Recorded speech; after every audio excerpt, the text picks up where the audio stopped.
Hey Jimmy, a big fan here. I've been watching you for a very, very long time. Actually, basically since you started the Jimmy Doore show with Ron Placone and the Miserable Liberal. But just want to make a comment about your recent videos about Syria and Afghanistan withdrawals. That Trump basically made the unilateral decision going against his military generals, and in fact, Mattis just quit. Reports say because of that, and maybe just give you a piece of advice that I really think would go a long way in not only healing the country, but also, expanding your platform. I think it's very easy, especially I see this in a lot of your other videos. You come down really hard on Republicans and conservatives, and I just want you to know that Republicans and conservatives really hate their leadership as well.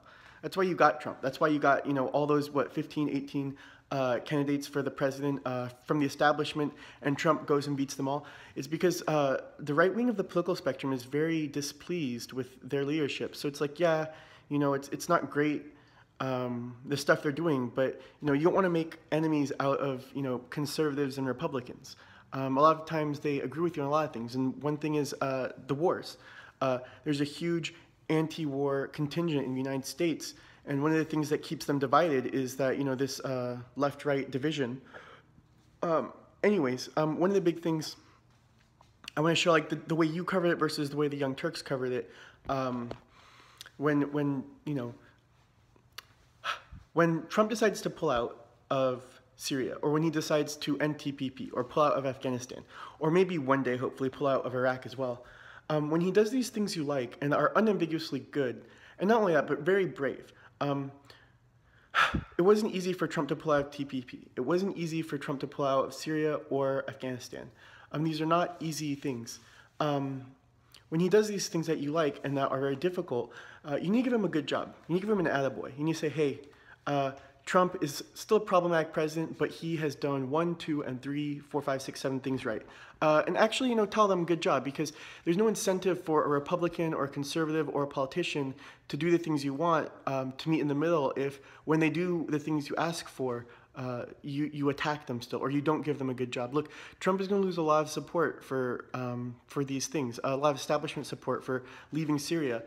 He needs to know that he can make it up by people in the media, and you've grown. You're a huge platform now, 500,000 people.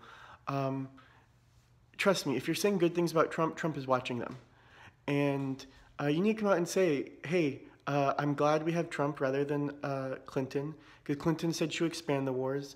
Trump said he would wind down the wars, and he's keeping his promise. My lifetime has not seen an era that has not been dominated by different foreign wars that we're just wasting money on. You're right. If we didn't have so many foreign wars, we could afford healthcare for all. We could afford, universal basic income. We are a very rich country, but we spend all of the money, basically paying for stability in the world. And as you ask many times, why are we doing that? Why is it our burden to shape the world so that our allies can have an easier time of it? Why don't we bring some of that money home? So that's just my little piece of advice. By saying good job to Trump, by saying, hey, I didn't believe it. I didn't believe, these MAGA supporting, uneducated white men really would have, supported someone who withdrew from the wars, who, withdrew from TPP. But they did. And say hey, look, I didn't vote for Trump, but I appreciate he did something that I thought was impossible. He withdrew from the wars, at least 2 of them. At least he said so. He canceled TPP. No one, I remember I was watching the Young Turks, throughout the election cycle. No one thought Trump would actually exit from the TPP. No one thought Clinton would. No one thought Obama would. And everyone thought that basically we were going to give out our sovereignty for the sake of this, multilateral treaty. And a lot of people on the left and the right were unhappy. But when Trump exited, did the exact thing that the establishment didn't want, the very hard thing, the very brave thing, and exited TPP altogether. TYT said, good job. TYT said, well, I didn't think this would happen. I didn't think he'd do this, but he did. He kept his promise. And, good job on this issue. He might do a lot of things you don't like, but when he does something you do like, you have to tell him good job, or else there's no incentive. If all that happens is he gets attacked for doing the things you like by his own people, and he doesn't get support from you when he does the things you like, there's no incentive for him to meet you in the middle. There's no incentive for it. So provide an incentive, tell him good job, tell your supporters, look, we didn't vote for him, We didn't like the tax cuts. We didn't like what he's doing with the wall. We don't like all these other things. But by and large, these policies were put in place before he got into office, and he has done some very good things. He's exited the wars. He's defeated ISIS. He's done this, done that. He's trying to wind down the war with Russia. The war. I've literally sat in rooms with people who know a lot more than me, who say, no, we will definitely go to war with Russia within our lifetimes. A shooting war, a real shooting war. Who are so confident about it. And, it's looking less and less like that as time goes on, and that's a good thing. It's a good thing for the United States. So, I didn't vote for Trump, but when I saw the way he was actually governing, starting with getting us out of the TPP, I took a step back. Because I thought everyone was just a mouthpiece. I didn't think anyone could actually affect real change in the United States government. And I was wrong. And maybe it's time for you to say you were wrong about Trump and say, hey, you don't agree with 90%, maybe 70% of the stuff he does, including the way he acts. But he's getting there. He's produced some very real results.